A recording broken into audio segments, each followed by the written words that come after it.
Mr. Silent Channel. Please don't skip the ads. Kabanata 4,011 salita. Diyos na liwanagan sibilisasyon, Dragon Domain. Kahit nasa sinaunang mundo ng banal na kaliwanagan, ang konsentrasyon ng kapangyarihan ng kaguluhan dito at ang kasaganaan ng mga minahan ng kristal ay bihira. Pagkatapos ng mga henerasyon ng kompetisyon at pagpatay, isang malaking bilang ng mga taga-Shenlong at mga taga-Shenlong ang nagtatag ng kanilang nangingibabaw na posisyon. Ang lugar na ito ay nanirahan at pinangalan ng Dragon Domain mula noong sinaunang panahon. Matatagpuan sa gitna ng Longyo, napapaligiran ng mga bundok at ilog, isang highland na may mahusay na feng shui ang nagtatag ng hugis dragon na super city-state sa isang patchwork pattern. Kilala bilang Orthodox Shenlong Clan, ang pinakamatandang Shenlong Clan, ang Shenlong Royal Family, ay nanirahan dito. Sa kasaysayan, mayroon ding ilang malalaking dayuhang pamilyang Shenlong na sinubukang hamanin ang maharlikang pamilya ng Shenlong sa pamamagitan ng mga superpower na lumitaw sa pamilya. Gayunpaman, nang walang pagbubukod, sa kalaunan ay natalo sila ng Shenlong Royal Family, o na-annex, o nawala. Maraming alingaungaw na ito ang unang lugar sa 10 upuan sa kasaysayan ng akademya, at si Dragon ang ninuno ng maharlikang pamilya ng Shenlong. Ang pagkakaroon ng Dragon ay tumitiyak na ang Shenlong Royal Family ay mananatili magpakailanman. Sa likod ng bawat krisis, mayroong isang Dragon na figura, ngunit hindi ito matukoy ng mga tagalabas. Ngunit anuman ang mangyari, hanggang ngayon, ang katayuan at lakas ng Shenlong Royal Family ay walang pag-aalinlangan. Maging ang mga imperial na pamilya ng Shenki Empire na nagbago sa paglipas ng mga taon ay hindi man lang nayanig ang Shenlong Imperial Family. Ang bawat henerasyon ng mga emperador ng Shenki Empire ay magsisikap na magkaroon ng magandang relasyon sa patriarch ng Shenlong Royal Family upang matiyak na sila ay payapa sa isa't isa. Sa oras na ito, na matatagpuan sa isang magandang hardin sa Longcheng, kasama ng mga pavilion at waterside pavilion, isang malaking bilang ng mga bihirang hayop ang makikita sa lahat ng dako. May dalang birdcage ang isang lalaking nakakasual na damit na may dark blonde na buhok. Sa loob ng hola ay isang ibong espiritu na may mga balahibo na puti ng nyebe. Sa tuwing ipapapakpak nito ang kanyang mga pakpak, may mga nahuhulog na piraso ng condensed snowflakes na talagang napakaganda.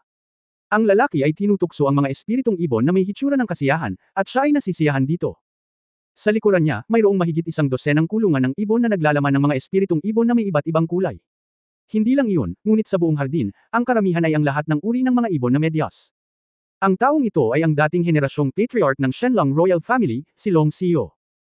Hindi pa banggitin ang pamilya ng Dragon Emperor, at maging ang Shenki Empire, ang katotohanang mahilig mag-alaga ng mga ibon si Long Xiu ay malawak ding kumakalat. Gayunpaman, si Long Xiu ay hindi nangangahulugang isang taong naglalaro ng mga bagay-bagay at nasisiraan ng bait.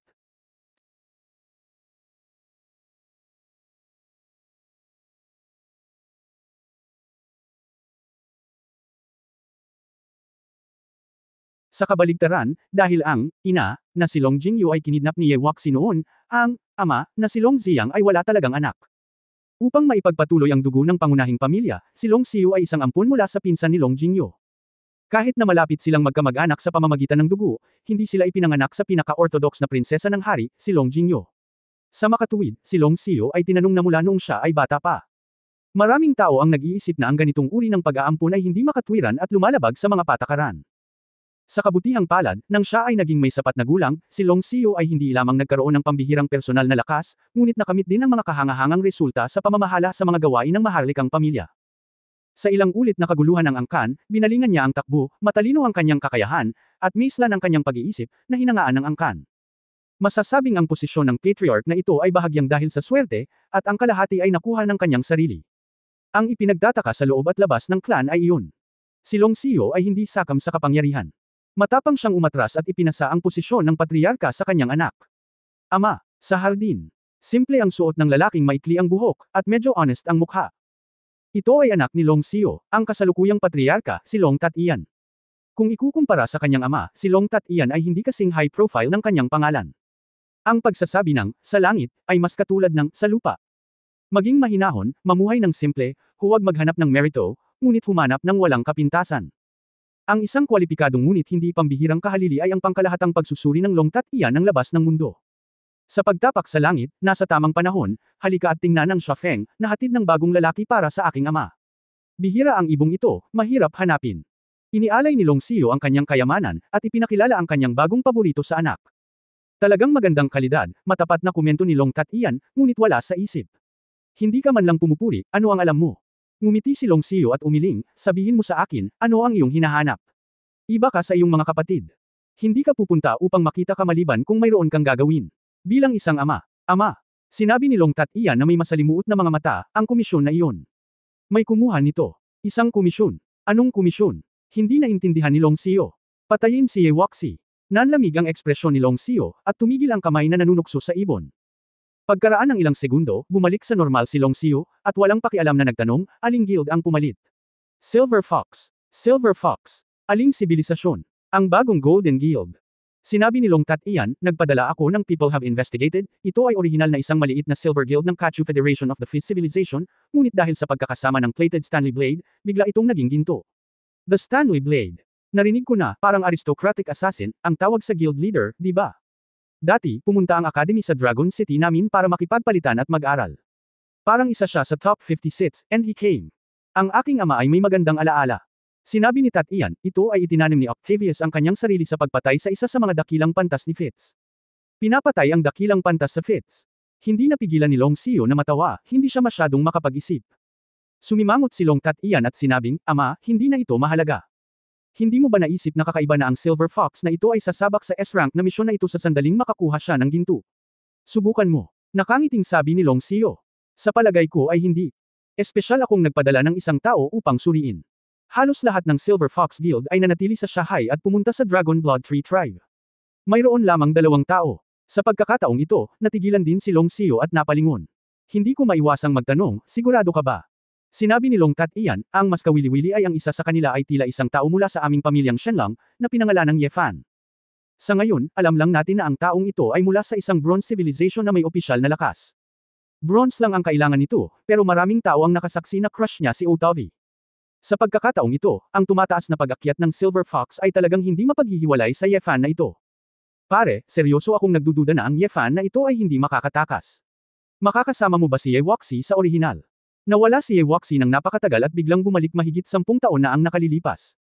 Hindi kaya nilinang niya ang gayong piraso ng chess sa isang tiyak na bronze civilization. Mukha ni Long Xiao na may mapaglarong ngiti, binalik niya ang tingin sa kanyang anak.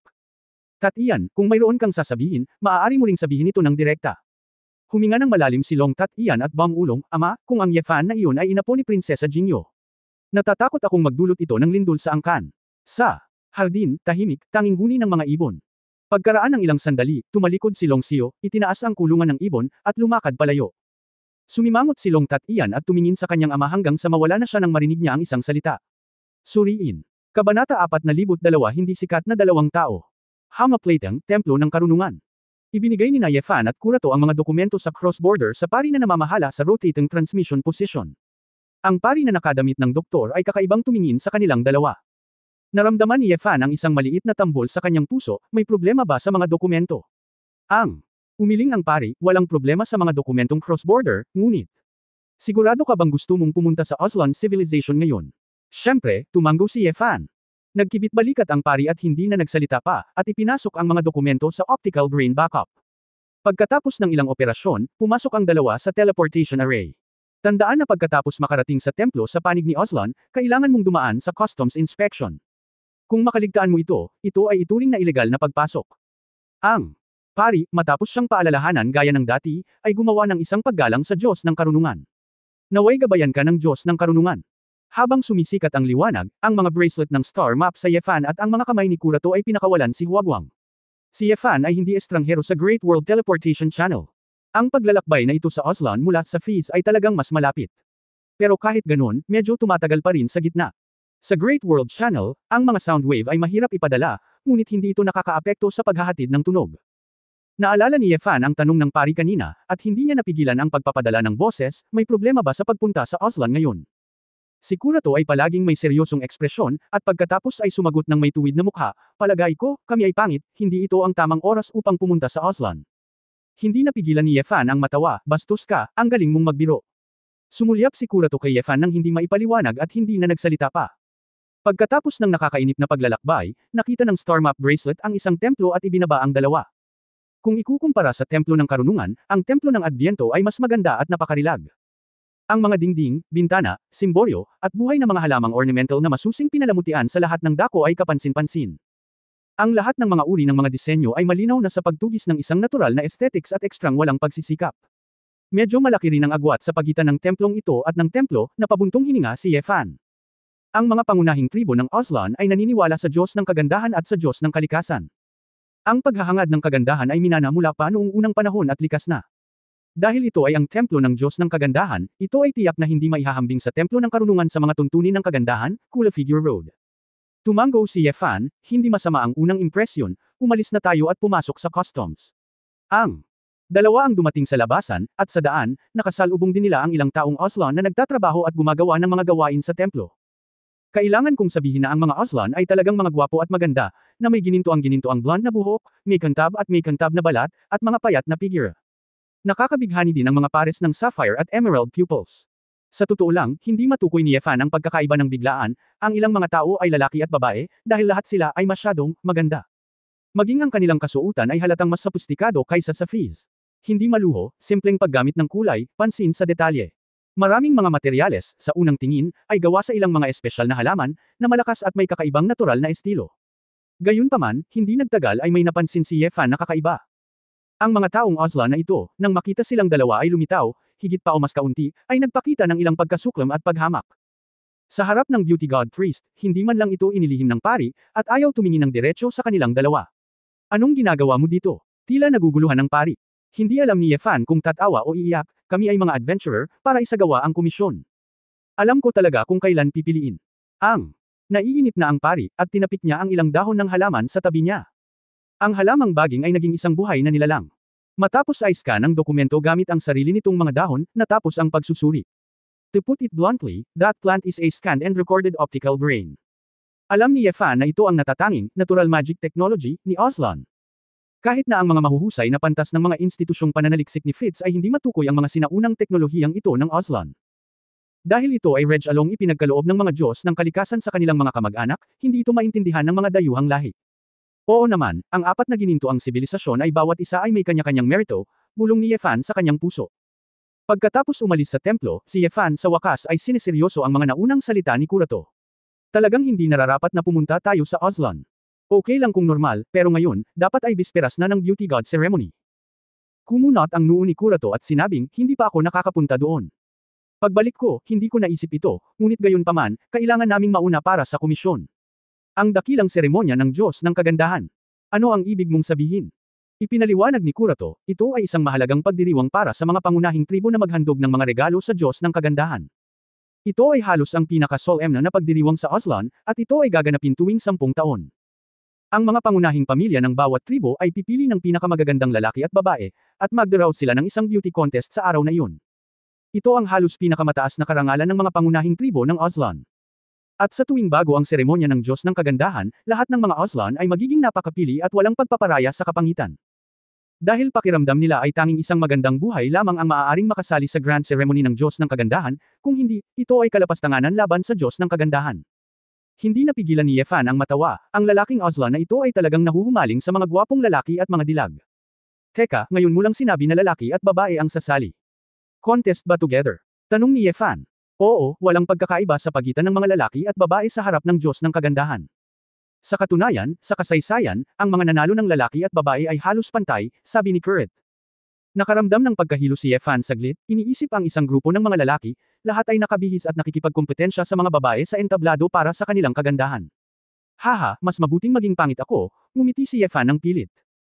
Mr. Ye, huwag kang mag-alala, malayo pa ang iyong lalakbayin bago ka makasali sa audition, seryosong sagot ni Kurato. Hindi nakaimik si Yefan, hindi ako maganda, pero hindi ka mas maganda, tama. Iniwan mo ang tribo ng Dragon's Blood Tree, marahil dahil sa iyong kapangitan. Natahimik sandali si Kurato, pagkatapos ay tumango, oo. Hindi nag-react si Yefan ng ilang sandali, at pagkatapos mag-isip tungkol dito, muli siyang nagtanong, ano ang ibig mong sabihin? Ang pangit mo talaga. Dapat nakita mo na ang hitsura ko ay katulad ng kay Aslan. Karamihan sa mga tao, may mga pagkakaiba pa rin. Ngumisi si Kurato, ngunit hindi niya ito masyadong sineryoso. Naramdaman ni Yefan na nakaranas siya ng maraming kakaibang bagay, ngunit ito ang unang pagkakataon na narinig niya ito dahil pangit siya. May kaunting ginhawa, tinapik ni Yefan ang balikat ni Kurato. Okay lang naman, sa paningin nila, mas pangit ako sayo. Walang pakialam si Kurato, at sinabing, mayroong 13 pangunahing tribo sa mundo ng Aslan, dahil ang mga pangunahing tribo ay nag-aalala tungkol sa mga salungatan, kaya sila ay nagkakasalungatan sa isa't isa. Mayroong isang buffered neutral zone. Ang kinalalagyan natin ngayon ay ang neutral zone sa pagitan ng Dragon Blood Tree Tribe at ng Cloud Shadow Tribe, na halos Kasing laki ng 5 dagat ng buhangin. Narinig ni Yefan na ang Yas the Orchid World ay malawak at nangunguna sa 4 na pangunahing ginintoang sibilisasyon, na talagang hindi karaniwan. Kung gayon, paano tayo mapupunta sa Dragon's Blood Tree Tribe ng pinakamabilis ngayon? Maaaring gamitin ni Yefan ang Dragon Shadow Fragment para mag-teleport, ngunit ang problema ay hindi niya nakilala ang daan, at hindi siya pumunta para maglakbay, kaya kailangan niyang hanapin ang target. Kung hindi, sa napakalaking mundo ng Aslan, kapag nahanap niya si Yewaxi, tinatayang magiging malamig ang araw na lili. Kabanata 4037 Bituin. Itinuro ni Kurato ang isang gusali na may badge na wings na hindi kalayuan sa templo. Iyan ang Tribal Teleportation Station. Upang maabot ang pangunahing lugar ng tribo ng Dragon's Blood Tree, iyon ang pinakamabilis na paraan. Habang masaya si Yefan, bumaba si Kurato na may dalang palanggana ng malamig na tubig. Mr. Ye, hindi tayo makakapasok sa oras na ito. Halika na, hindi papayagan ng Dragon Blood Tree Tribe na mag-teleport ang isang tulad natin. Natawa si Yefan, napaka-exaggerated ba? Natural, hindi siya naniwala, at dumiretso sa teleportation station. Ngunit hindi nagtagal, lumabas si Yefan na madilim ang mukha. Tila matagal na itong inaasahan ni Kurato, at naghihintay sa kanya sa labas ng walang anumang sorpresa. May sakit ba kayong mga Aslan? Hindi mapigilan ni Yefan na magreklamo. Nang makita siya ng mga lalaking ito, lahat sila ay tumingin sa mga ganid. Hindi niya sinabi kung saan siya pupunta, at pinasabog na siya ng mga tauhan. Kung hindi dahil sa mental resistance ng mga Aslan, na nakita ko noon, talagang malakas ito, at gusto ni Yefan na direktang kontrolin ang buong istasyon. Mr. Ye, sa katunayan, ang mga Aslan ay hindi masama. Sa kabaligtaran, karamihan sa kanila ay banayad at palakaibigan, ngunit binibigyang pansin nila ang panlabas na kagandahan. Hindi mo ba alam na dito, walang nagsasabi na ikaw ay isang bronze race? Kuolator Road. Pinaalalahanan si Yefan na ito ang nangyari. Ang mga taga-Aslan ay tila hindi gaanong nagmamalasakit sa mga bronze species, ngunit ang hitsura lamang ang iniisip.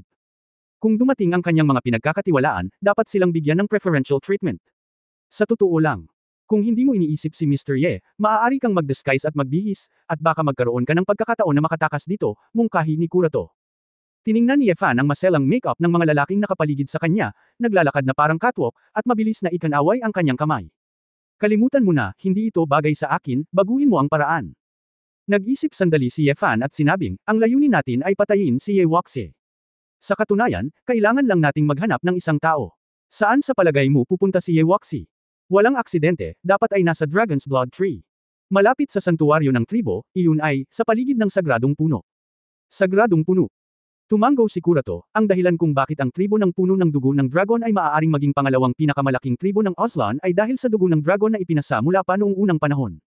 Kagubatan. Ang katas ng dugo ng dragon, na nakolekta mula sa puno ng dugo ng dragon ay isang mataas na konsentrasyon ng likidong magulong enerhiya.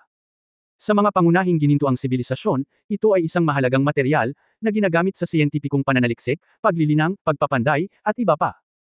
Lahat ng uri ng larangan. Masasabing 70% ng resources ng Dragon Blood Tree Tribe ay Dragon Blood.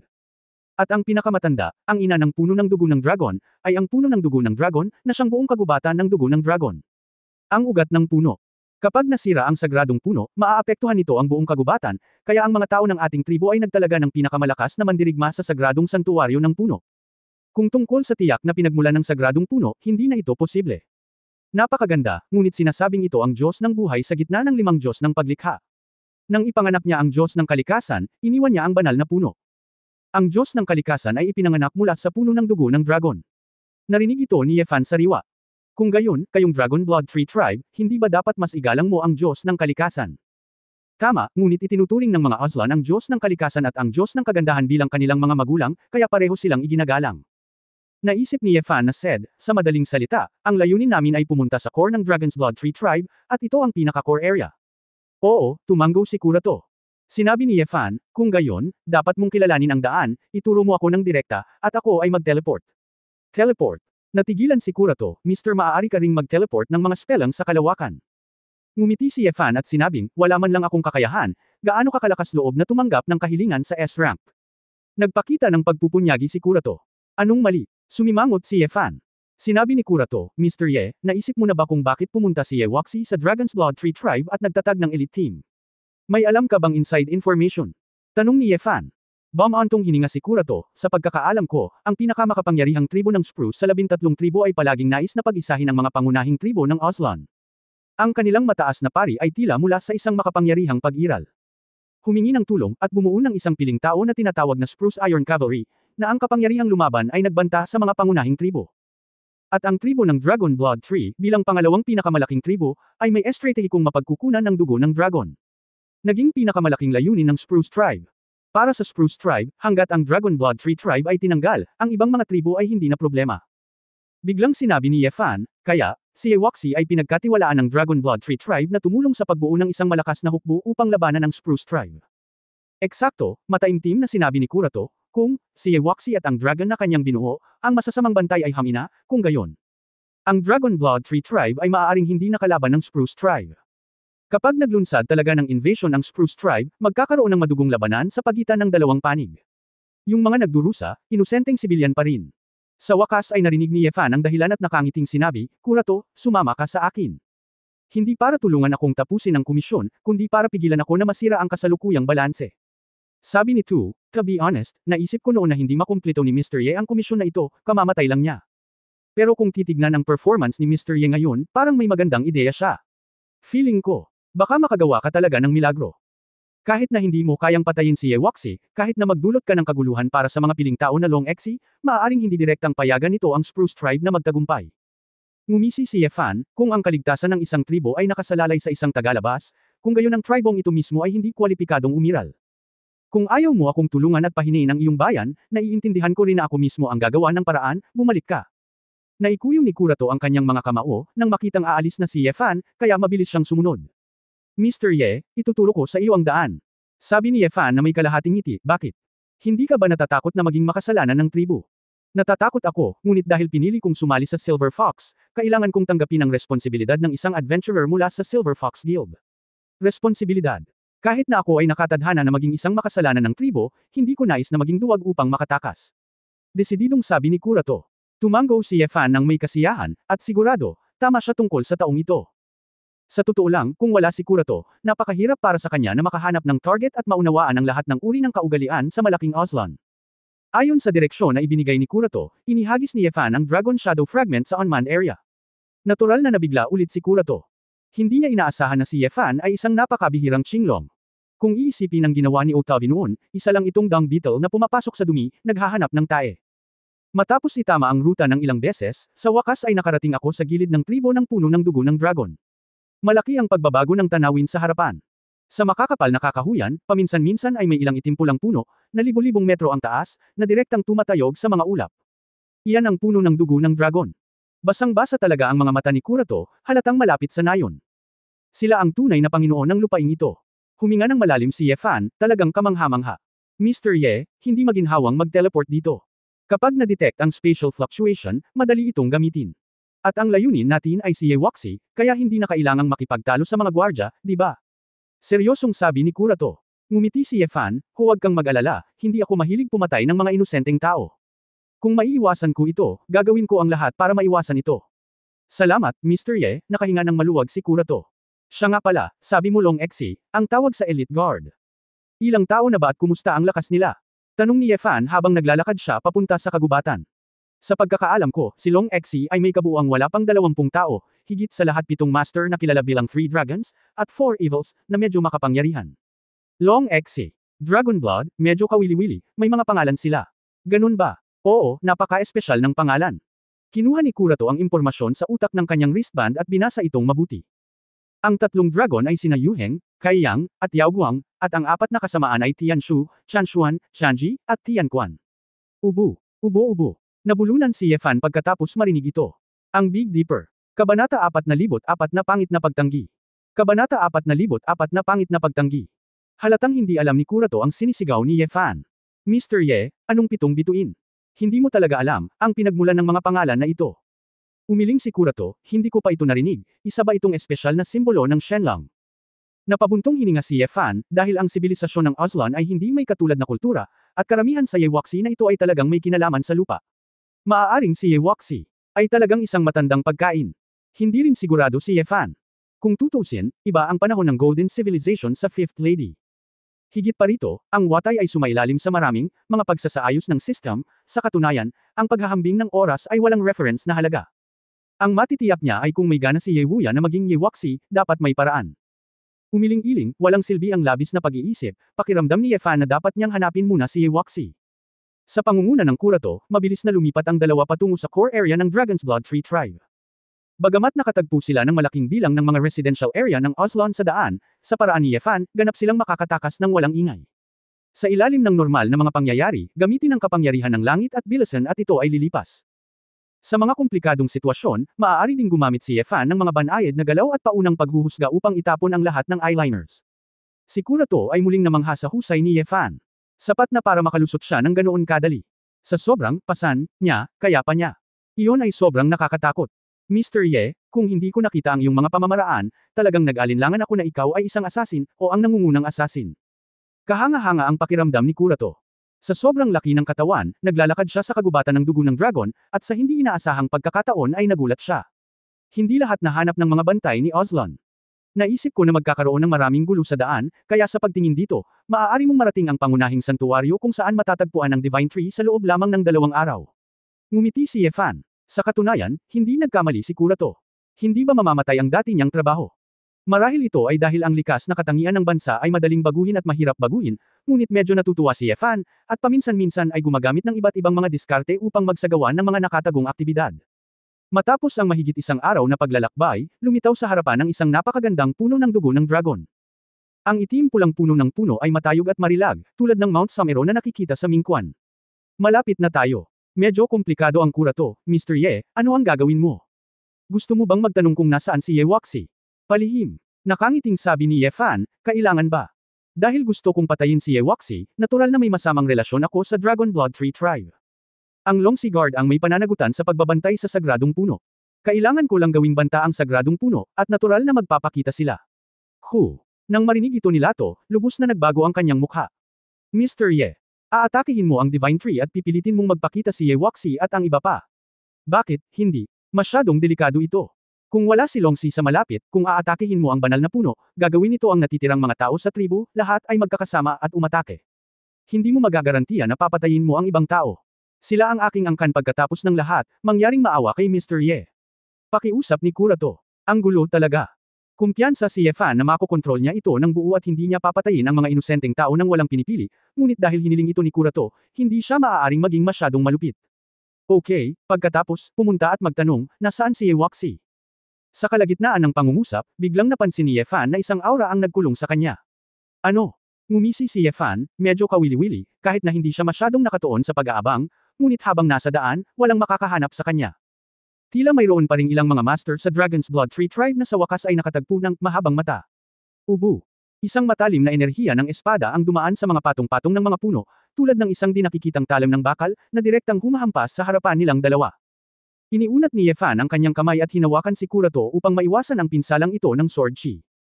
Sa sandaling nakita ni Kurato ang pag-atake ng espada na ito, ang kanyang ekspresyon ay agad na nanigas. Ang paggalaw dito ay naging sanhi din ng mga kalapit na Dragon Blood Guards na sumugod. Sinota, paano ka maglakas loob na pumasok sa banal na lupain ng banal na puno? Isang grupo ng magigiting na mandirigmang Oslan na nakasuot ng napakagandang magaan na baluti, may hawak na mga kalasag at espada sa santukan, at napakarilag na mahabang busog na iginuhit sa dikalayuan. Sa isang kisap mata, napapaligiran na ang dalawa. Kabilang sa mga ito, ang isa sa mga nangungunang mandirigma ay tila isang mandirigma, nakasuot ng guwantes, na may maikling gininto ang buhok at isang kulay abo na mukha. Kahit na ang damit ay mas casual kaysa sa iba pang mga gwardya, ngunit ang lakas ay umabot sa antas ng ginto. Kuya, ang gulat na sigaw ng short-haired warrior matapos makita ng malinaw si Kurato. Natigilan si Yefan, babae pala ito. Mabuting tao, ang babaeng mandirigmang ito ay mas lalaki kaysa sa mga lalaking Oslan na iyon. Duo-duo ba? Mukhang nagulat din si Kurato, at agad na nakilala ang kanyang kapatid na babae, ang kanyang mga mata ay basa. Kuya, bumalik ka na talaga. Tuwang-tuwang sumugod si Duo-duo at niyakap si Kurato. Magkakilala ang magkapatid, dapat mainit na eksena. Ngunit ang mga taong nakapaligid sa Oslan ay lahat ay nagpakita ng mga ekspresyon ng pagkasuklam. Malinaw, ang mga kapatid na Kurato ay talagang hindi sapat na maganda. Kuya, matagal ka nang nawala, at hindi ka na bumalik, halos hindi na kita nakilala. Paano ba naman, isa akong pangit na Oslan, mahirap hanapin, mukhang mapagmahal si Kurato. Kuya, nagbibiro ka na naman. Hinawakan ni Kurato ang buhok ng kanyang kapatid at tumalikod, Mr. Ye, this is my little sister, Lan Duo-duo. Well, tugon naman ni Yefan. Natuon ang atensyon niya sa malayo. Ito ay isang payat at makisig na lalaki, may hawak na isang gintong higanteng espada, ang higanteng espada ay tila tumitimbang ng 1,000 jin, at hinayaan ang mga tao na pisilin ng pawi sa payat na puti at malambot na braso ng lalaki. Ngunit sa totoo lang, napakadali ng hawak ng lalaki sa espada, na may mahabang blonde na buhok na pumapagaspas, hakbang-hakbang na naglalakad, bahagyang nagbubuhat ng mga pabigat. Medyo nainggit si Ye Fan. Hinawakan niya si Tai Chu noon, pero nakalakad na ba siya ng ganito kaguwapo? Ang itsura ng lalaking ito, tinatayang walang mahahanap na mali ang mga plastic surgeon, mas maganda siya sa babae, at mas gwapo pa siya sa lalaki, simple lang. Ang mga tao mula sa tribo ng Oslan, na nakikita ang gayong maginoo, ay dapat na madaling masira, tama ba? Nakita ko ang dakilang elder. Magalang na sumaludo ang isang grupo ng mga gwardya nang makita nila ang taong ito. Ito pala ay ang dakilang elder ng Dragon Blood Tree Tribe. Hindi nakakagulat, ang espadang iyon ay mabuti ngayon lang. Naramdaman ni Ye Fan na ito ang pinakamalakas na taong nakatagpo niya mula noong dumating siya sa Golden Civilization, at siya ay isang eskrimador. Kailangan mong mag-react, hindi masama, malinaw na parang bukal ang boses ng lalaki. Nang hindi naghihintay na magsalita si Ye Fan, bigla niyang nakita si Kurato sa tabi niya at lumuhad ang isang tuhod. Ama! Napaluha si Kurato matapos itong isiga. Ang buong pagkatao ni Ye Fan ay hindi masyadong magaling, tingnan ng magandang lalaki, at pagkatapos ay tingnan ng magaspang na lalaki sa tabi niya. Hindi kaya dahil sa takot ang ekspresyon ni Kurato ngayon, kundi dahil nakilala niya ang kanyang ama para saan. Kurato, niloloko mo ba ako? Tatay mo ang lalaking ito. Hindi napigilan ni Ye Fan ang sumigaw. Tumango si Kurato, Mr. Ye, pasensya na, hindi ko pa nasabi sa iyo, tatay ko. Ang kasalukuyang punong elder ng Dragon's Blood Tree Tribe, Singstad. Sino ang nagtanong sa tatay mo kung ano ang trabaho niya?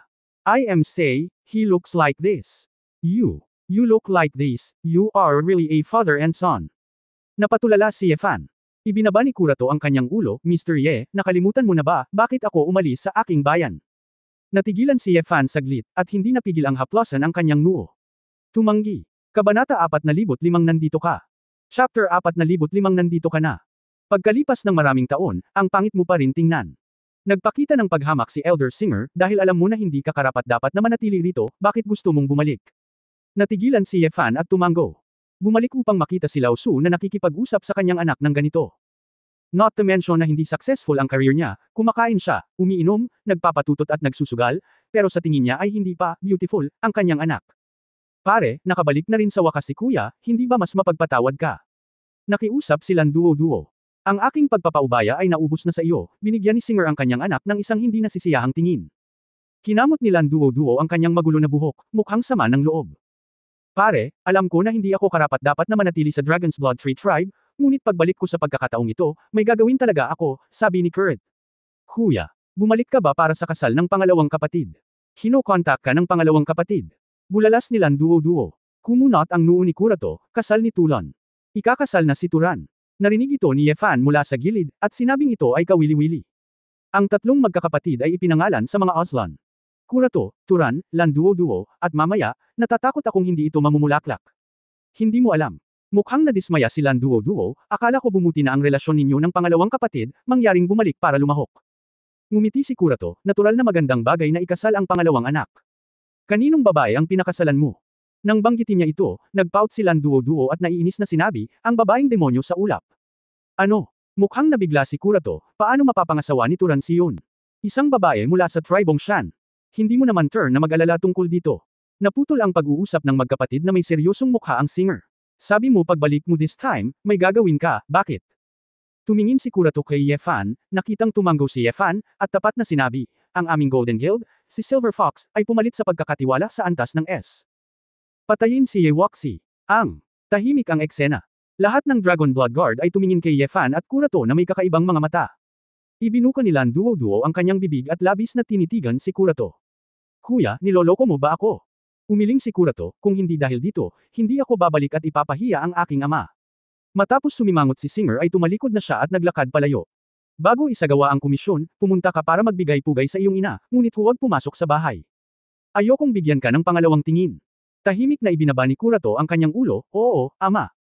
Si Ye Fan ay labis na naguguluhan sa gilid, dahil hindi man lang alam ni Singer ano ang iyong opinyon, umalis ka na lang ng ganito. Hindi lang iyon, pati ang mga Dragon Blood Guards ay nagligpit ng kanilang mga sandata at nagpatuloy sa pagpapatrolya sa ibang lugar. Mabuting tao. May sakit ba ang mga tao nitong Dragon Blood Tree Tribe? Ano ang sitwasyon? Ito na ang katapusan. Tanong ni Ye Fan, hindi ba tayo pipigilan ng iyong ama?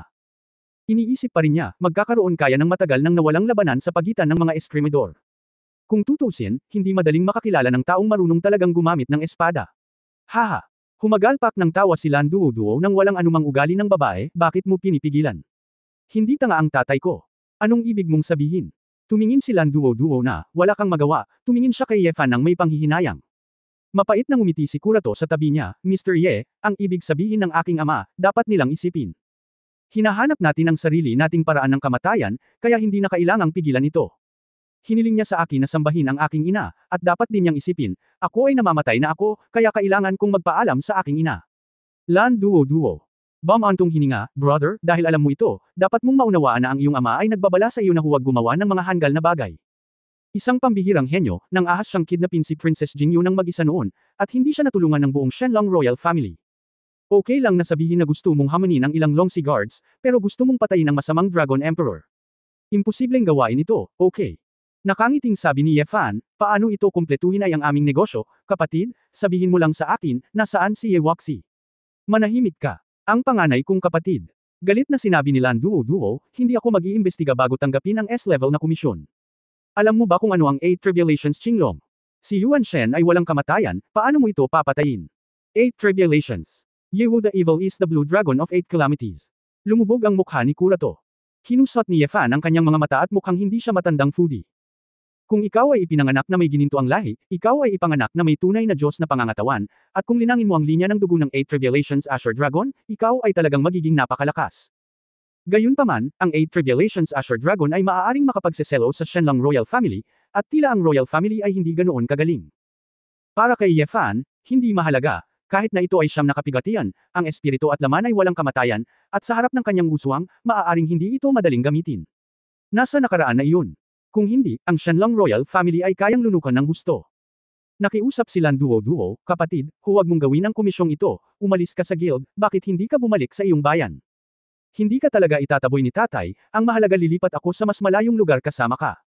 Ngumiti si Kurato at tinapik ang balikat ng kapatid, nananatili ako sa tribo, kahihiyan ng tatay ko, hindi ito mabuti para sa isa't isa. Dahil pinili ng panganay na kapatid na maging isang adventurer, dapat niyang tanggapin ang responsibilidad na ito, hindi mo na kailangang manghimok muli. Kinagat ni Lan Duo-Duo ang kanyang mga ngipin, kung gayon, maghintay man lang hanggang matapos ang kasal ng pangalawang kapatid bago mo isagawa ang pagkakatiwala. Kung hindi, ito ay masyadong masama. Natigilan si Kurt, at natural niyang narinig ang mga salita ng kanyang ate. Ibig sabihin, kung sila ay natalo at namatay sa tribo, ang kanyang panganay na kapatid ay mamamatay sa harap na paa at ang kanyang nakababatang kapatid ay magpakasal sa likod na paa, na medyo mapangahas. Kaya ko itong mag-isa. Maaari kang dumalo sa kasal ng iyong kapatid nang may kapayapaan ng isip. Hindi interesado si Ye Fan na mag-antala dito ng napakatagal. Ang kanyang kamalayan ay nakalok na sa isang sinaunang templo sa gitnang lugar. Ang templo ay nasa loob lamang ng butas ng puno ng Dragon Blood God Tree, na para bang ito ay isang batang ipinanganak ng God Tree. Bagamat hindi ko alam kung ano ang nangyayari doon, ang pamimilit sa loob ay halatang walang katulad sa mga gwardya sa labas. Sinubukan din ni Kurato na hawakan si Ye Fan, ngunit sa isang kisap mata, nawala si Ye Fan. Sa observation deck ng isang tree house, nakita ng nakatatandang singer at ilang matatanda sa tribo si Ye Fan na pumasok sa templo. Elder, pumunta siya sa Temple of Nature, gusto mo bang pigilan siya? Ito ay isang namamatay na tao, walang pakialam na sabi ni Singer. Gayun din. Ngumiti ang ilang matatanda at umiling, hindi sila pinansin. Ang pagpatay, puwersahin, ang mga Aslan ay karaniwang umiiwas kung kaya nila, dahil hindi ito maganda. Sa halip na harapin ang isang pangit na dayuhan na, naghahanap ng kamatayan, mas mahusay na gumugol ng kaunting pag-iisip at makipag-usap ng higit patungkol sa mga detalye ng pagbibihis para sa nalalapit na beauty god ceremony. Sa oras na ito, sa solemn at natural na aesthetics ng templo, ang hangin ay puno ng isang sinaunang pagbabago ng buhay. Naglakad si Ye Fan sa may butik-butik na tabla at nakakita ng isang matanda, ngunit matikas pa ring matandang nakatayo sa harap ng natural na estatwa. Kung titingnan ang napakagandang damit ng matanda at ang aura sa kanyang kamay, alam niyang pambihira siya. Nandito ka na. Hindi nagulat ang matandang lalaki nang makita niyang papasok si Ye Fan, ngunit matagal na siyang naghihintay. Kabanata 4,600 ito ba ay hanggal? Chapter 4,600 na katangahan ba? Hindi ka taga Shenlong, hindi si Ye Waxi, kundi taga Longxi. Tanong ni Ye Fan. Ang pangalan ko ay Baines, ako ang Dragon Blood Tree Tribe, ang kasalukuyang High Priest. Natigilan si Ye Fan. Narinig niyang sinabi ni Kurato sa daan na ang pinakamataas na pinuno ng mga pangunahing tribo ay ang mataas na pari. Dahil ang mataas na pari ay may pananagutan sa pakikipag-usap sa pangunahing Diyos, kahit na ang lakas ay hindi ang pinakamalakas, ngunit ang katayuan ay ang pinakamarangal. Hinahanap ko si Ye Waxi, diretsyong sabi ni Ye Fan sa punto. Alam ko, huwag kang mag-alala, hindi kita pipigilan. Tiningnan ni Vine si Ye Fan na may magiliw ng ngiti, na parang may dampi ng kabaitan ng kanyang mga nakatatanda. Napakagaling, lumaki ng gusto. Medyo natarante si Ye Fan, High Priest Baines, ako ba ang tinutukoy mo? Nagkita na tayo. Haha, may mga bagay, malalaman mo rin sooner or later. Itinuro ni Vines ang likod ng rebulto at sinabing, pumunta ka, dumaan ka sa Dragon Blood Maze, at mahahanap mo ang mga taong gusto mong makilala. Hindi ko ituturo sa iyo ang daan. Dapat ikaw mismo ang makakahanap sa kanila. Nang hindi na hinintay na magtanong pa si Ye Fan, umalis na si Baines sa templo ng mag-isa. Sa kinatatayuan sa di-kalayuan, hindi nagulat si Singer at iba pang matatanda nang makitang lumabas ang punong pari. Tulad ng inaasahan ng mataas na pari, makikita mo sa isang sulyap na ang batang ito ay nililigawan ng kamatayan. Ang mataas na saserdote ay ang pinaka may karanasan na elder sa tribo. Nakikita natin ito, paanong hindi niya ito nakikita? Huwag kang mag-alala tungkol sa batang iyon, unang elder, tingnan mo ang aking hikaw, angkop ba ang damit na ito? Hindi alam ni Ye Fan na itinuring siya ng mga elder ng Ozlon sa labas bilang isang patay na tao. Naramdaman na lang niya na may mali sa grupong ito ng mga tao. Gusto niyang pasukin ang kanilang banal na lupain at patayin ang kanilang pinunong bantay, ngunit wala man lang naging hadlang. Bagamat alam kong hindi gusto ng mga Ozlon ang mga madugong labanan, ito ay masyadong mapangahas. Medyo kawili-wili ang Dragon Blood Maze, ito pala ay iba't ibang Meridian Channel sa Dragon Blood God Tree. Isa-isa, ang kapangyarihan ng kaguluhan ay nag-iipon mula sa mga tubo na ito at dinadala ito sa bawat dahon. Kung hindi dahil sa gintong lahi, o sa mga monghe na nagal-inang sa antas ng mga tunay na Diyos, imposibleng maging aktibo sila rito. Naglakad si Ye Fan sa pulang dugo na masalimuot na mga pipeline at unti-unting natuklasan na ang maze sa banal na puno ay talagang isang malaking mundo sa isang puno. Ang ilan sa mga lugar na ito ay ginagamit bilang mga makasaysayang exhibition hall para sa tribo. Ang makasaysayang data ng iba't ibang tribo ng puno ng dugo ng dragon, ang impormasyon ng mga mataas na pari, matatanda at bayani ng mga nakaraang dinastiya. Karamihan sa kanila ay ilang mga dilag at gwapong lalaki na lumitaw sa mga nakaraang dinastiya, at ang kanilang mga damit ay naitala rin sa anyo ng mga estatwa at larawan. Hindi mapigilan ni Ye Fan na matigilan nang makita niya ang medyo modernong panahon. Singerstad, ang una sa seremonya ng Diyos ng kagandahan. Nakita ni Ye Fan na ang singer ay nakasuot ng damit na parang palda, na may pagmamalaki na nakatayo sa podium superior. Bagamat kailangan niyang aminin na maganda ang lalaking ito, medyo hindi pa rin komportable si Ye Fan. Sa wakas, pagkatapos dumaan sa isang mahirap na paglalakbay, nalaman ni Ye Fan na may maliwanag na labasan dito. Sa isang sprint, diretso siyang lumapit sa isang malaking open-air platform. Sa sandaling ito, hindi maganda ang buong katawan ni Ye Fan. Ito ay dahil napagtanto niya na hindi niya kailangang dumaan sa labyrinth ng dugo ng dragon at direktang lumipad mula sa labas upang marating ang lugar na ito. Ang vines na ito ay tinawag sa labyrinth para lamang bigyan siya ng pahalagahan ang kasaysayan ng mga tribal beauty pageant. Hindi nagtagal, nahulog mula sa langit ang isang lalaki at isang babae, dalawang figure. Napansin na ni Ye Fan na papalapit na ang dalawa, ngunit hindi siya nag-react, ngunit nanatiling nakatayo. Parehong blonde, pinagsalikop ng mahabang buhok ang mga kamay pagkalapag niya. Amitabha, ang benefactor ng Diyos ng Espada, manatiling ligtas. Ang hinaplos ng babae ang kanyang maikling buhok at sinabing, okay, hindi ako patay, pumunta na kayong lahat dito. Bagamat si Ye Fan ay handa sa pag-iisip, kailangan pa rin niyang maghinay-hinay. Huminga siya ng malalim, hindi pinansin ang dalawang nasa harapan niya. Tahimik na ibinaling ni Ye Fan ang kanyang ulo, tumingin sa isang sulok ng platform. Doon, may naglagay ng kalan na lupa, nagsusunog ng apoy, nagluluto. Napakurap si Ye Fan, kung nabasa ko ito ng tama, may gumagamit ng kahoy ng puno ng dugo ng dragon bilang panggatong sa mid-air platform ng puno ng dugo ng dragon. Nagsusunog ng isang palayok ng tupa at mga alakdan. Guro, ano ang pinapalitan ng mga sangkap na ito? Ang matandang alipin ay may mahinang mata at hindi ito makilala. Oh, hindi ba wala na itong clove, fennel seeds at tangerine peel? Nakolekta ito sa kagubatan. Talagang may kaalaman si Master, ito ang unang pagkakataon na nakita ng matandang alipin na ito ang mga materyales na ito. Anyway, bale hindi mo kainin, hindi mahalaga kung may lason, basta tama ang lasa. Yung blue na tela as usual, black cloth shoes. Ang isa pang pamilyar ay nakasuot ng kulay abo at may kulay abong buhok. Hindi alam ni Ye Fan kung ilang beses siyang nagalit kaya hindi siya makatawa o umiyak. Si Ye Fan ay medyo pagod, ngunit ang kanyang puso ay pagod. Naglakad lang siya papunta sa dining table at umupo. Sword God, hindi ka na curious. Anong nangyayari? Lumapit ang babae na may mapaglarong mukha. Sinabi ni Ye Fan na, walang pag-ibig, gayunpaman, anuman ang mangyari, kailangan nating maghintay hanggang matapos ang hapunan. Sa oras na ito, tumalikod si Akyun at ngumiti, at sinabing may malaking kaluwagan, guro, matanda na talaga si Young Master Ye Fan. Malaki at mas matalino. Sumandok si Ye Wuya ng kaunting tupa at scorpion na sopas at tinikman ito, sok. Di ba? Ito rin ang master na nakita ko dati. Hindi nag-abala si Ye Fan na bigyang pansin ang master at servant pair, sa halip ay tumingin sa mahabang lalaki sa tabi niya. Lalaking buhok. Master Jalan, kailan ka nagkaroon ng mahabang buhok? Ngumiti si Jalan, kinopya ang kanyang kamay, at hinubad ang kanyang buhok. Isang peluka, gawin mo lang ang ginagawa ng mga taga ron. Ngumiti si Jalan at sinabi, maaaring tawagin akong bar ng Diyos ng Espada. Hindi na kailangan ng pangalan ni Jalan. Ngumiti ng pilit si Ye Fan, at tumingin sa babaeng demonyo sa tabi niya, Bellfinger, nagsusuot ka rin ng peluka. Ang buhok ng haring ito, kailangan mo ba? Diretsahan ko ito. Blonde, hinaplos ni Bellfinger ang kanyang maikling umaagos na buhok. Nagpout si Ye Fan, kailan kayo magiging mga tunay na Diyos? 3 dragon at 4 na masamang espiritu, wala na kayo, tama.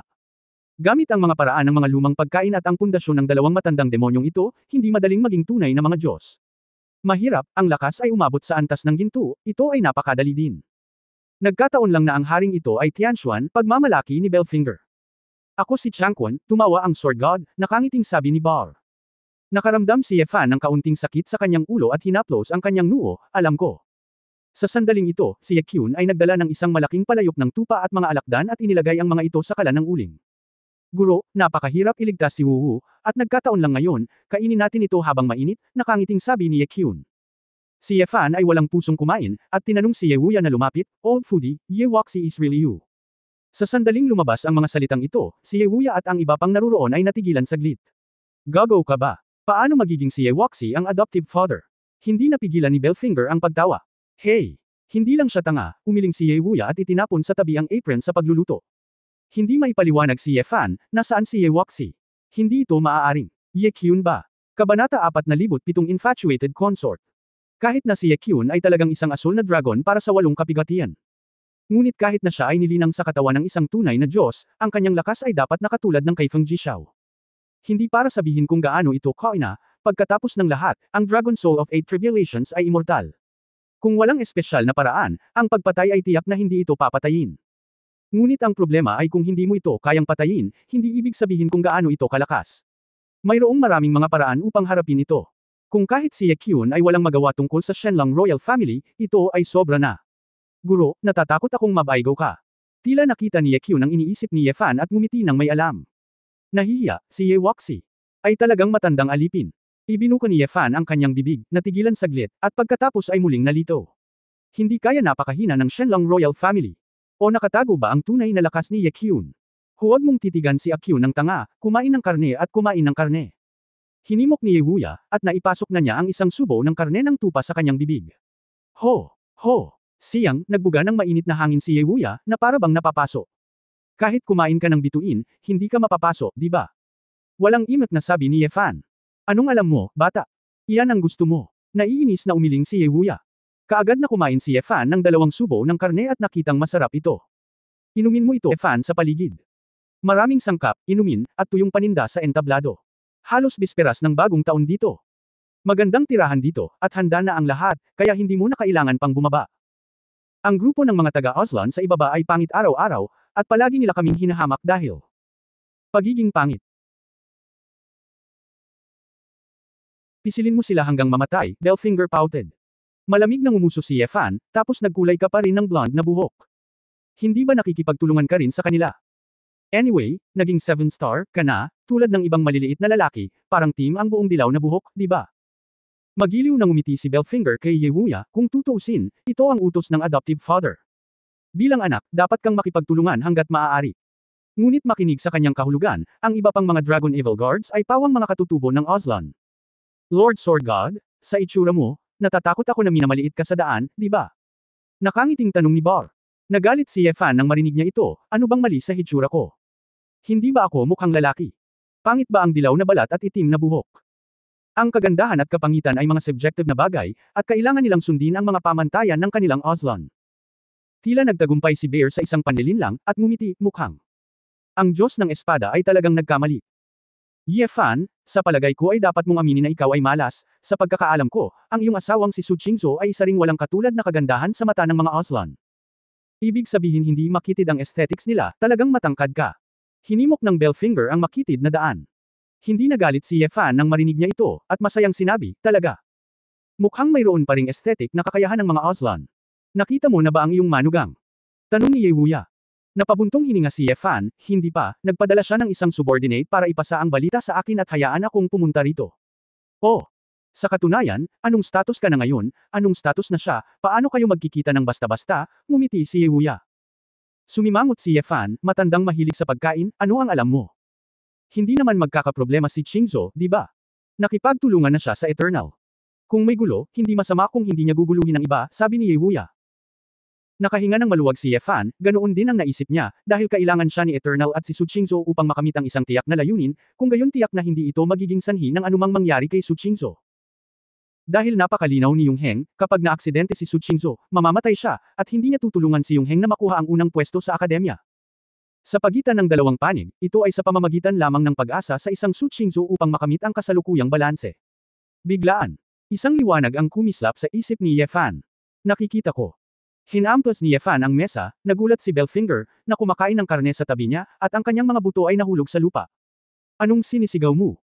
Hindi siya pinansin ni Yefan at nakangiting sinabi, maharlik ang pamilya ng Shenlong, hindi dahil wala nang magagawa si Ye Wuxi noon, dahil sa matandang foodie kaya nabaril mo ng palihim. Sa likod ni Su Chingzo ay Eternal, Ye Kyun. Sa likod niya, syempre, ay isang matandang foodie. Kung wala ang arrangement ng matandang foodie, paano magiging Ye Wuxi si Ye Kyun nang walang dahilan? Young Master Yefan, naisip mo na. Pinuno siya ni Ye Kyun ng isang kotsarang mainit na sabaw na may ngiti at sinabing, Guro, noon, ang matandang alipin ay naiwan sa Shenki, nagpapanggap na si Ye Wuxi na pumalit sa Shenlong Royal Family, at nagkukubli dito. Gusto kong imbestigahan kung ang dragon, ay nasa Shenlong Royal Family pa rin. Hindi ko lang inaasahan na ang dragon, ay hindi nag-imbestiga, ngunit nasangkot sa isang pagsasabwatan sa loob ng Shenlong Royal Family. Sumimangot si Yefan, anong pagsasabwatan? Hindi kaya. Noong kinidnap mo si Long Jingyo, mayroon ka bang ibang sikreto? Inagaw. Mukhang naging emosyonal si Ye Kyun. Tumingin siya kay Yehuya at nakitang tumanggaw si Yehuya bago siya nagpatuloy. Young Master, Long Ziyang, ang asawa ni Prinsesa Jingyu noon, ang gustong saktan siya. Si Prinsesa Jingyu, ang nalaman na siya ay nalasan sa oras na iyon, at tahimik na ipinaalam sa matandang alipin, na hinihiling sa matandang alipin na ilayo siya sa Shenlong Royal Family. Humiling din ang matandang alipin ng mga tagubilin sa Panginoon, at sa pahintulot ng amo, sa araw lang ng kasal niya. At inilayo siya sa Shenlong Royal Family. Kung hindi dahil sa kooperasyon ni Prinsesa Jingyu, at kung hindi kumilos ang amo, natalo niya sana ang mga humahabol. Kahit na ang matandang alipin ay may dugong 8 kabigatian, hindi siya magtagumpay ng ganoon kadali. Napatulala si Yefan. Si Long Jingyu. Gusto siyang lasunin ng asawa niya. Bakit?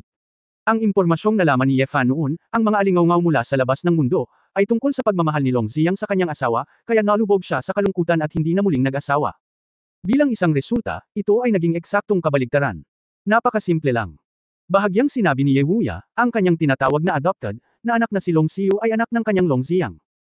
Kung si Prinsesa Jingyu ay buhay pa, ang kanyang Long Ziyang ay isa lamang concubine. Paano nga ba siya makapangyarihan? Ang gusto niya ay hindi ang maging ama ng patriarch, ngunit ang ganap na baguhin ang dinastiya ng maharlikang pamilya ng Shenlong. Natigilan si Yefan nang marinig niya ito, at tinawag niya ang isang mabuting tao. Ang drama ng Gangdao ay nabibilang sa yes. Ang infatuated concubine na si Long Ziyang ang salarin. Si Long Xiu, ang inspirational patriarch na dumating, ay naging sariling laman at dugo ni Long Ziyang. Hindi ba't katulad din iyon ng paglalagay ng green hat sa clan brother na iyon? Tinataya na ang mga tao ay, kusa, pa ring maging berde. Hindi. Napakamot ng ulo si Yefan, matandang mahilig sa pagkain, ngunit bakit gusto mong imbestigahan ni Ye Kyun ang dragon? Bakit gusto mong masangkot dito? Kakaiba si Yefan na hindi estilo ni Yehuya ang makialam sa sarili niyang negosyo. Hindi lang ako ang nag-iimbestiga sa dragon. Napapikit si Yehuya, kung tama ang hula ko, karamihan sa mga bagay na gusto ni Eternal na gawin mo ay may kinalaman sa dragon. Kabanata 408 ang susi. Habang mas nakikinig si Yefan, mas naging misteryoso siya. Bakit? Palagi siyang nakakaramdam ng kakaiba. Talagang nagmamalasakit si Eternal sa maling pangalan ng isang academy chief. Dati ay may gintong lahi na pangalawa lamang sa 4 na pangunahing gininto ang sibilisasyon, ang DSL. Sa napakahabang panahon sa kasaysayan, pareho sila ng sibilisasyong Fizz. Hanggang sa, may isang estudyante mula sa isang akademya. Pagkatapos makaranas ng malaking pagbabago, bigla niyang pinamunuan ang sarili niyang angkan at pinatay ang kanilang ina na angkan, iyon ay, ang pinuno ng angkan ng DSL. Sabi ni Yehuya dito, at kumuha ng isa pang piraso ng buto sa kanyang sarili. Anong pinagsasabi mo? Si Eternal.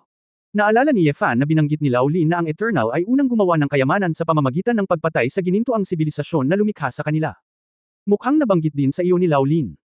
Tumanggo si Yehuya, mula noon, ang mga Daisers ay bumagsak at naging huli sa ginintoang sibilisasyon. But in fact, this matter is not surprising. Daisel, hindi rin nila inaasahan na biglang magre-rebelde si Eternal. Ang Eternal ang layunin ng pangunahing paglilinang ng Daicel sa mga unang araw, at mayroon silang napakagandang relasyon sa isa't isa. Nagtaka si Yefan, nangyari. Ano?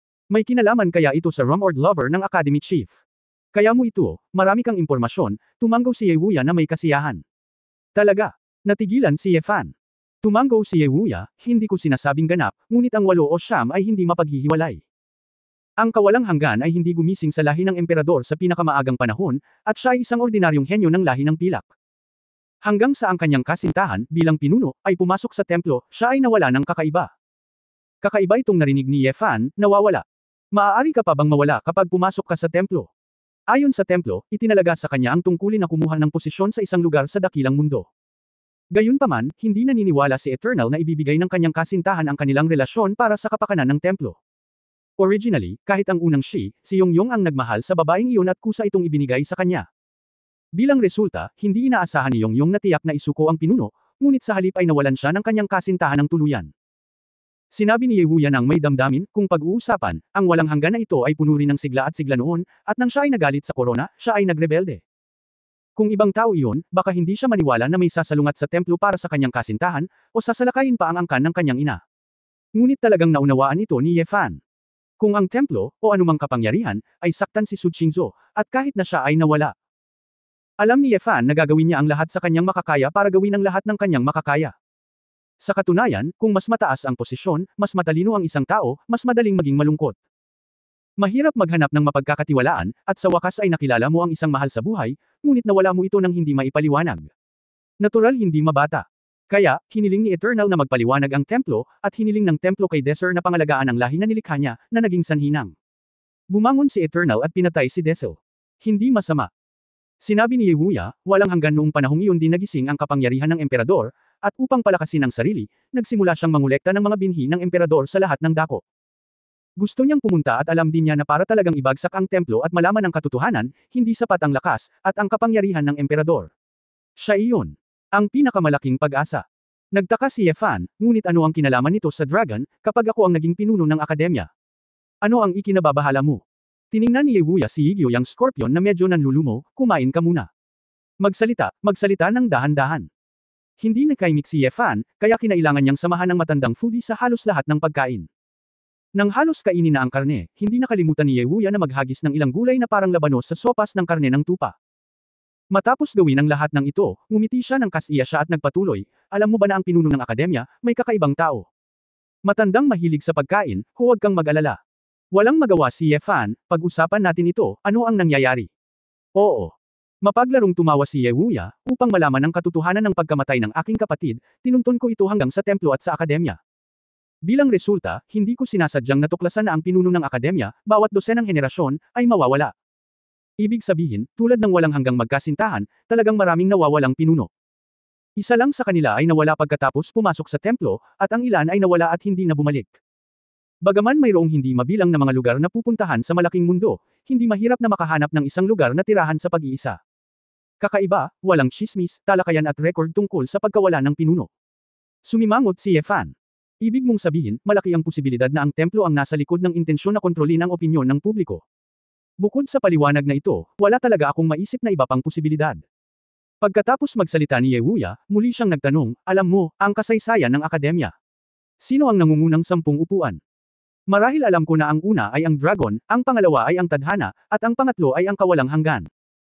Tumanggo si Yewuya, at ang pinakabanal na guro ni Fitz na si Kanger, si Anda, ang anak ng Diyos ng digmaan ng sibilisasyong Anda, o, isa pa sigurong narinig muna, si Simon, na kilala bilang Guardian of Aztlan. Kung tungkol sa iba, sila rin ang mga hukom ng templo, ngunit ito ay lubhang kawili-wili na, hindi sila mga pinuno noong panahong iyon.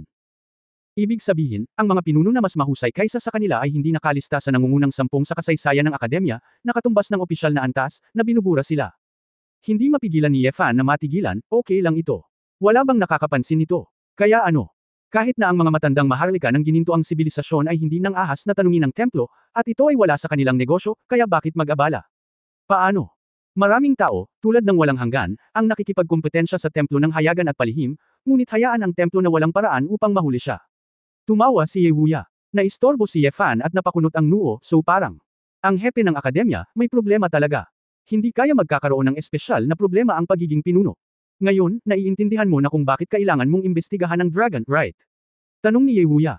Saglit na nag-isip si Ye Fan at sinabing, ang dragon ang numero 1 sa kasaysayan ng akademya. Sa teorya, mas malakas ito kaysa sa Heavenly Mandate Emperor, ngunit hindi ito kailanman lumitaw. Malinaw, hindi ito naging tagahatol ng templo. Pero hindi siya makatayo. Makikita na ang karamihan sa maharlikang pamilya ng Shenlong ay ang kanyang inapo, at siya ay palaging umiiral, at siya ay humarap sa ilang mga problema sa likod ng mga eksena. Sa kasong ito, bilang pinakamalakas na pinuno ng akademya, malamang na malaman ng dragon, kahit na lumahok sa mga sikretong ito. Talagang naramdaman ni Ye Fan na ang pagkawala ng pinuno ng akademya ay malamang na direktang nauugnay kay Long, ngunit walang aktwal na ebidensya. Ang henyo na maaaring kunin ng pinuno, na may kakayahan ng kawalang hanggan, ay dapat makahanap ng marami sa kanila. Ngunit, ang general na pinuno ay walang silbi, dapat itong direktang makapasok sa templo at maging pinuno ng tagahatol. Si Eternal mismo ay hindi na makakabalik. Minsan sa akademya, ang mga ordinaryong tao ay hindi maglalakas loob na makipagkompetensya sa templo. Narinig ito ni Ye Fan at lubos na naunawaan. Kaya, ang isang tulad ko, na may sama ng loob sa templo, ay hindi kailanman lalabag sa tubig, at may pagkakataong maging isang hukom, na tutugunan lamang ang kanyang mga kinakailangan. Tumanggo si Ye Wuya, anak ka, ngunit hindi ito madali para sa kawalang hanggan, ang paghihintay lamang para sa sanggol. Hindi siya papayag na mamatay ka mula sa simula hanggang sa wakas. Napabuntong hininga si Ye Fan, kaya tila gustong imbestigahan ng matandang foodie ang pagkamatay ni Pangu at hukay ng mga sekreto sa likod ng templo. At ang kawalang hanggan, dahil din nawala ang magkasintahan, upang makipag-usap sa templo upang malaman ang katotohanan. Bagamat hindi alam ng dalawang boss kung ilang libong milya ang pagitan nila, ang kanilang pinakalayunin ay ang dragon, ang pinakamalakas na kilalang tao sa templo at akademya. At siya ang susi na nagbubukas ng pinto ng katotohanan at may pinakamalaking posibilidad na magtagumpay. Kabanata 4,900 na masyadong mataas para makita ako. Tama ang katotohanan, ngunit hindi mo naisip ang tungkol dito, ano ang gagawin mo kung ako ay huminto? Nakangiting sabi ni Ye Fan, ito ay isang taong hindi maingat, at mawawasak. Baka mahanap ko rin si Qingzhou. Bumalik ka, ang aking asawa at mga anak ay nasa ulo ng Kang, at mabuhay ang aking munting buhay, okay. Kung payag ka, hindi ka sana dumating sa araw na ito ng sunod-sunod. Sinabi ni Ye Wuya na may masamang tingin, huwag ka nang magsabi ng iba, nakita mo na ang eternity, maaari ka talagang magpigil, hindi mo ba gustong magsanay kasama siya? Napatingin din sina Bellfinger at Bar kay Ye Fan na may mapaglarong ekspresyon. Si Ye Fan ay tahimik, ngunit hindi niya ito mapabulaanan. Hehe. Young Master Ye Fan, kahit na dumating ka sa araw na ito, kahit na ang Master ay may ginawa sa likod ng mga eksena, ngunit Jin Aisang ang kapangyarihan ng emperador, hindi isang tao ang makakatulong sa iyo magising. Natawa si Ye Kyun, sa huli, nasa puso mo pa rin, nananabik ka sa pinakamataas na rurok. Ano? Hindi napigilan ni Ye Fan ang pag-ungol ng isang salita, kinasusuklaman ang kanyang sarili dahil sa hindi niya magawang matupad ang kanyang inaasahan, at kinakain hanggang sa mamatay. Hindi niya talaga matiis. Lalo na ang mga supernatural na kapangyarihan na nakakita kay Lao Lin at naramdaman ng agwat sa pagitan niya at nila. Ang naisip na balang araw ay maging creator at kayang makipaglaban ng direkta kay Eternity, kumukulo ang dugo niya. Dahil pumayag ako, natural na pupunta ang akademya sa akademya, at kailangan ko munang kunin ito.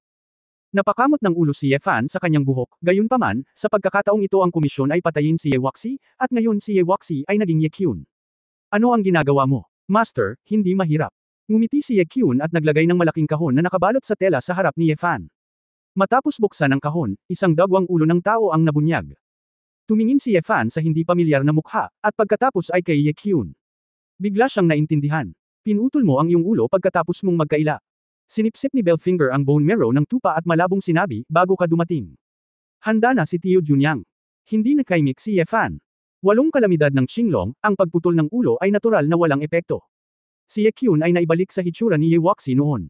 Pagkatapos niyang putulin ang kanyang ulo, ginamit niya ito para bigyan ng trabaho si Ye Fan. Ang ulo, ang dugo ng dragon, ay pawang tunay. Ang komisyon na patayin si Ye Waxi sa orihinal ay nangangailangan lamang ng pagbabalik ng isang katibayan. Pagkatapos ng lahat, imposible para sa Shenlong Royal Family na masaksihan ito ng kanilang sariling mga mata. Ano pa ang mas kapanipaniwala kaysa sa ulo ni Ye Waxi? Ano ang problema? Sabi ni Ye Wuya.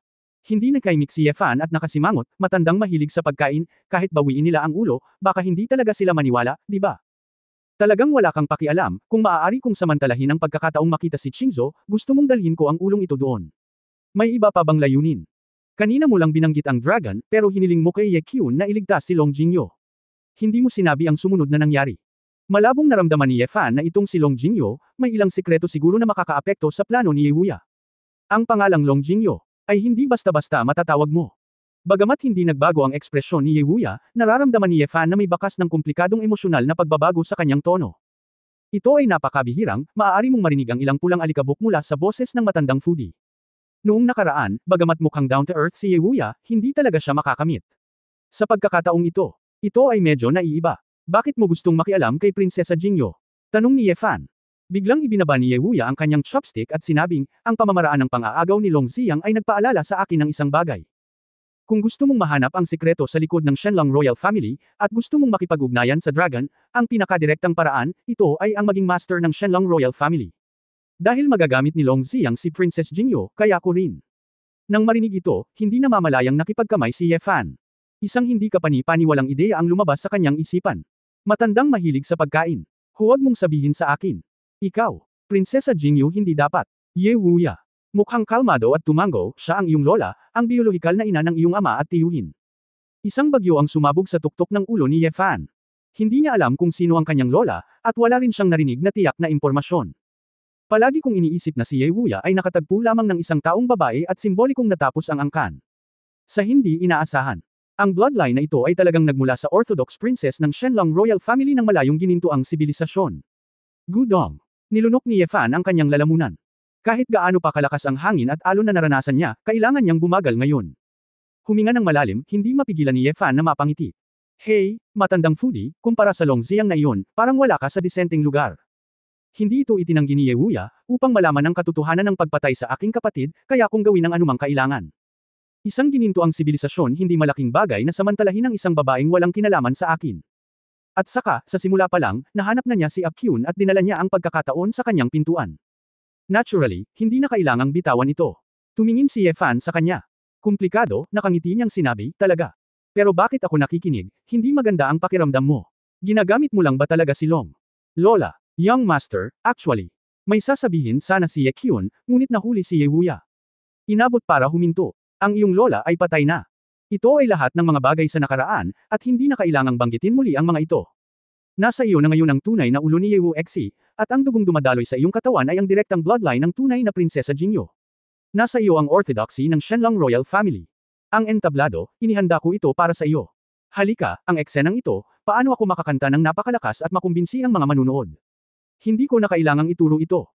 Tumingin si Ye Fan sa ulo at sinabing, kahit wala ang mga ito, magagawa kong Shenlong. Kumbinsido ang mga tao ng Royal Family. Hey! Biglang ngumiti si Ye Wuya, kung ang iyong ama ay may parehong ugali tulad mo, marahil ito ay higit pa sa tagumpay na iyon. Napakunot ang noo ni Ye Fan, maaaring minsang umasa dito si Ye Wuya. Ye Longyuan. Nakakalungkot na hindi naabot ni Ye Longyuan ang kanyang mga inaasahan. Anak, alam mo ba kung paano namatay ang iyong lola? Medyo naguluhan si Ye Fan. Si Long Jingyo ay ang prinsesa ng Shenlong Royal Family. Kahit na ito ay hindi isang purong gininto ang lahi, ang kanyang buhay ay tiyak na higit pa kaysa sa mga ordinaryong tao. Bakit napakaikli ng buhay niya? Ito ay nalason hanggang sa mamatay. Nalason. Sumimangot si Ye Fan, anong klaseng lason, kahit hindi mo ito malulutas. Minamaliit mo ang gininto ang sibilisasyon, at masyadong mataas ang tingin mo sa akin, at hindi ako makapangyarihan sa lahat. Wala akong nakitang maraming bagay. Bumantong hininga si Ye Wuya, pagkatapos ay binigyan ni Long Ziyang ang iyong lola ng isang nakatagong lason, na sa katunayan ay parang isang zampa. Sa normal na mga pangyayari, hindi ito matutuklasan. Oo. Gayunpaman, kapag siya ay buntis ng isang bata, ito ay mag-trigger ng ganitong uri ng lason at mabilis na mawawala ang kanyang sigla. Kung nais niyang iligtas ang bata sa kanyang tiyan, maaari pa niyang mapabilis ang kanyang sariling kamatayan. Kabanata 410 ang katotohanan. Natigilan si Ye Fan, mayroon pa ring napakasamang sumpa. Ang mataas na pari ng nakaraang henerasyon ng Dragon Blood Tree Tribe ay napakaraming kaalaman, at siya ang dakilang sage ng Tribong Ozlon. Mayroon siyang magandang relasyon sa akin, minsan ay tinanong ko kung paano mag-detoxify pagkatapos mapasa kanya. Ngunit nahulaan lamang niya na ito ay dapat na isang lihim na pamamaraan na nilikha ng masamang Diyos, at ito ay ang masamang Diyos ng pangunahing antas ng Diyos. Si Long Ziyang ay malamang na nagbayad ng malaking pera upang makuha ito at magamit ito. Ang ganitong uri ng lihim na pamamaraan. Kung tutusin, kapag nalaman ng isang tao na iyon ang kanyang makamandag na kamay, ang kanyang plano ay hindi maikli. Kaya, tanging ang lumikha at ang practitioner ng lihim na pamamaraan na ito ang nakakaalam ng pinagmulan at pinagmulan ng lihim na pamamaraan na ito. Ang solusyon. Sumimangot si Ye Fan at sinabing, kung gayon, hanapin mo si Long Ziyang. Nag-aalala ka pa rin ba na hindi ka malantad? Boy, sa tingin mo, hindi ko nahanap. Napabuntong hininga si Ye Wuya, ang taong iyon, ngunit ang magnanakaw ay napakamagnanakaw. Matapos malaman na nagkaroon ng bisa ang sumpa, agad siyang nagsimulang umatras. Ang lihim na kaharian ng kanilang Divine Dragon Royal Family ay dapat na iwan ng dragon, kahit ako. Hindi ko alam kung nasaan siya noong panahong iyon. Hindi napigilan ni Ye Fan ang pagkayam ng kanyang mga kamay. Nakakuyom ang kanyang mga kamao, tila alam na alam ni Long Ziyang na hanggat hindi siya nagpapakita, walang makakaligtas kay Long Jinyo. Sa ganitong paraan, kapag namatay si Long Jinyo, ang paghahangad na agawin ang trono ay malulutas. Alam kong walang naghihintay ang oras na iyon. Kung hindi matagpuan si Long Ziyang, may isip na lang natin ang ibang paraan. Nagtanong si Ye Wuya, naaalala mo ba na minsang nagpractice si Ye Feng ng paraan ng pagiging isang dugong demonyo? Natigilan si Ye Fan nang bigla niyang binanggit ang isang bagay matagal na ang nakalipas. Siyempre naaalala ko na sinusubukan niyang ibalik ang kanyang paglilinang, ngunit sa huli ay hindi siya isang tao, isang multo o isang multo. Sinabi ni Ye Wuya, natatakot akong isipin ninyong lahat na ang pamamaraan ay isang masama at baluktot na pamamaraan. Ngunit sa katunayan, ang pinakamaagang paraan, at ang pool na iyon ay ginagamit upang pahabain ang buhay ng iyong lola. Ano? Napatulala na naman si Ye Fan. Guro, hindi nagsinungaling sa iyo si Master. Sinabi ni Ye Kyun na may mapait na ngiti, desperado na rin si Master, kaya magagamit lang niya ang blood pool para pahabain ang buhay ng matandang babae at maantala ang kanyang kondisyon. Kaya lang hindi mapigilan ni Master Feng ang kanyang mga demonyo sa loob. Pumasok lang ako sa Magic Way. Siyempre, ang dugo na ginagamit ng matandang babae para pahabain ang kanyang buhay ay hindi ordinaryong dugo. Hindi na kailangang isipin ni Ye Fan, alam niya na karamihan sa dugong ginamit niya ay mula sa iba't ibang makapangyarihang espiritong hayop, maging sa mga banal na hayop. Hindi naman kailangan. Sa batayan ng pool ng dugo, ipinanganak niya ang iyong ama. Alam niya na ang kanyang oras ay maikli, dahil siya ay may malubhang karamdaman at hindi gumaling. Ngunit iginiit pa rin niya na gusto niyang mag-iwan ng higit pang mga anak. Sa iyong tiyuhin. Ngunit dahil nang ipanganak mo ang iyong tiyuhin, ang iyong katawan ay mahina na, kaya ang likas na kondisyon ni Long Teng ay talagang hindi kasing ganda ni Long Yuan. Bumantong hininga si Ye Fan, sinabing gusto niyang mag-iwan ng mas maraming anak, walang iba kundi. Oo, mahal na mahal mo ba si Ye Wuya? Kung ang isang babae ay hindi gaanong nagmamahal sa isang lalaki, paano niya titiisin ang sakit at ipanganak ang isang anak para sa kanya sa mga huling araw ng kanyang buhay? Anak, nasabi ko na sa iyo ang bagay na iyon. Gusto mo bang buhatin itong ulo at bumalik bilang inapo ni Prinsesa Jinyo, ikaw ang magdedesisyon. Isang tasa ng tsaa, dahan-daang uminom. Tiningnan ni Ye Fan ang ulo sa mesa na may halong emosyon. Ang pagbabalik gamit ang ulo ni Ye Wuxi ay katumbas ng pagguhit ng malinaw na linya kay Ye Wuxi. Kung tutuusin, ninanakawan ni Ye Wuxi ang mga kamag-anak sa pampublikong antas, at kung kasama ni Prinsesa Jinyu ang Kaihua Pirates, masisira nito ang kanyang reputasyon. Hindi mahalaga kung sino ang anak ni Prinsesa Jinyu, ang mahalaga ay hindi siya dapat maging inapo ni Ye Wuxi. Young Master, wala kang pakialam sa matandang alipin. Para ipaghiganti ang matandang babae, para rin ito sa iyong sarili, para maibalik ang pag-aari mo.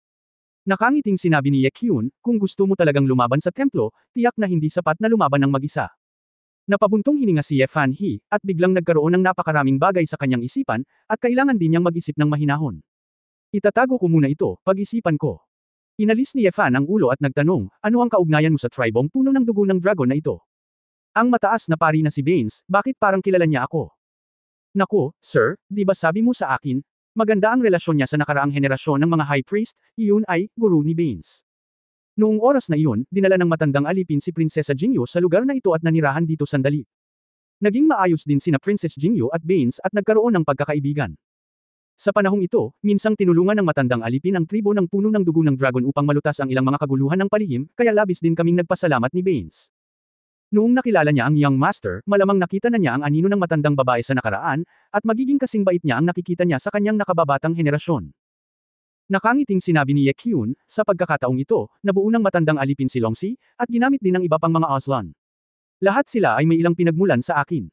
Sinundan ako ng mga taong ito para magsanay sa simula, at pagkatapos ay naglakbay muli. Pagkatapos tawagan sila sa pagkakataong ito, bumalik silang lahat. Masasabing si Long Exi ay kaunti din sa pangangalaga ng matandang alipin. Maaari itong ipadala para kay Young Master Ye Fan. Nang marinig ito ni Ye Fan, napagtanto niya na ang Long Exi Guard na ito ay pinangunahan talaga ni Ye Kyun. Ngunit pagkatapos pag-isipan ito, paano magugustuhan ni Ye Wuya ang taong ito na may ganoong lakas sa pakikipaglaban? Sige, wala akong ibang gagawin, mauna na ako. Nag-isip si Ye Fan, hindi siya kailangang patayin ni Ye Wuxi, pupunta muna siya kay Su Qingzhou, at pagkatapos ay gagawa ng plano para sa susunod na hakbang. Kung pupunta sa Shenlong Royal Family o sa Academy, wala siyang ideya sa ngayon. Ngunit kahit na ano, ang patutunguhan ay Divine Awakening Civilization, na tila walang kinalaman sa Aslan. Ngunit pagkatapos lamang ng ilang hakbang, naramdaman ni Ye Fan na may mali. Kung si Ye Wuxi ay si Ye Kyun, at alam ni Ye Wuya at ng iba pa na tinanggap nila ang komisyon. Kung gayon bakit kailangan niyang pumunta sa Aslan? Bigyan siya ng ulo, at pagkatapos ay pag-usapan ang sanhi at epekto, hindi ba ito ay tapos na? Haha, medyo progress na, pero konti na lang. Ngumiti si Yewuya, at pagkatapos inumin ang tsa sa tasa, tumayo siya. Akyun, narito ang puno ng dugo ng dragon, iiwan ko ito sa iyo. Oo, sir. Older foodie, gusto mong pumunta. Halos lahat kaya mong kainin, kaya kung hindi ka pupunta, para saan ka pa? Makahulugang sabi ni Yewuya. Pare, hindi mo ba kami pwedeng ihatid? Bumangon si Belfinger at nagmakaawa. Ikaw na si Long Exi ngayon, makinig ka kay Akyun. Sabi ni Yewuya, at sa isang kisap mata, nawala siya. Itong matandang lalaki. Ano ang gagawin mo? Hindi napigilan ni Yefan ang pag-ungol. Ang mga mata ni Yekyun ay nagpakita ng bakas ng mga pagbabago, at sinabi, Master Yefan, Master. Ay naghahanda na sa pagtawid sa ilog. Tawid sa ilog. Nagbago ang mukha ni Yefan. Sina Belfinger at Baal na nasa gilid ay nagkatinginan na parang hindi nagkakaintindihan. Talagang nag-aalangan si Master kung gusto niyang tumawid sa ilog o hindi. Natatakot ako na ang tanging bagay na hindi niya mabitawan ay ang usapin sa pagitan mo at ng matandang babae. Ngayong mayroon ka ng tulong ng Demon Dragon Emperor at Eternal, kung maaari mong makuhang muli ang Shenlong Royal Family, kung gayon ang Master ay dapat na gumaan. Sabi ni Yefan na nakakunot ang noo, sa palagay niya ang pagtawid sa ilog ay malalaman na ang katotohanan sa likod ng kamatayan ng kanyang kapatid. Pagtatapos ng kabanatang ito. For more updates, click on the notification bell.